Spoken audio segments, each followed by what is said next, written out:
আমাদের হাদিও একটা cultural front করেছিল ইনকিলাব মঞ্চ, ওরা তো মাইরাই ফেললো আওয়ামী লীগের লোক। তার পাল্টা তো আপনাদেরটা ভাঙচুর হইতেই পারে, মাইনা নেন।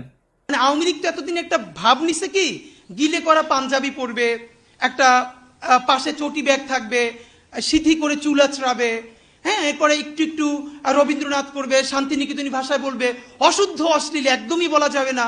এই করে করে করে করে আসাদুজ্জামান নূর শুধু গণহত্যাই করবে না, তার গাড়ি বহরে যারা হামলা করছে তাদেরকে গুম করছে, খুন করছে। এই যে ছায়ানটি, এই যে উদিচি, এই পুরো গ্রুপটা তাদের প্রোডাক্ট করা। এই যে হুমায়ুন আহমেদের সাহেবের যে নাটক করতো আমির খসরু, কি জানি খসরু, ভুলে গেছি, স্বাধীন খসরু, ভাবেন 54 বছর বয়স এই স্টুপিডটার। মানে আওয়ামী লীগ যে কত বড় স্টুপিড হইতে পারে, ওদের সব গেছে। মানে ওরা এই দুনিয়ার সমস্ত নারী অধিকারের তো টেন্ডার নিয়ে আসছে, নারী অধিকার নিয়ে কথা বলবে, ওরা সংস্কৃতি কর্মী।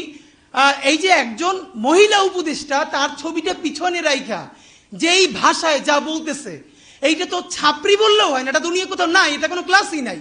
মূলত আওয়ামী লীগ এই ক্লাসেই বিলং করে।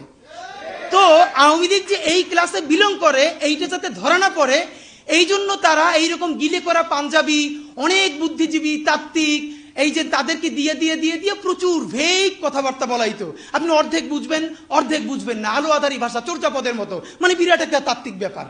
এই বলে বলে তারা বাঙালি জাতীয়তাবাদের নামে বাংলাদেশকে টুঙ্গিপাড়ার কলোনি বানাইছিল।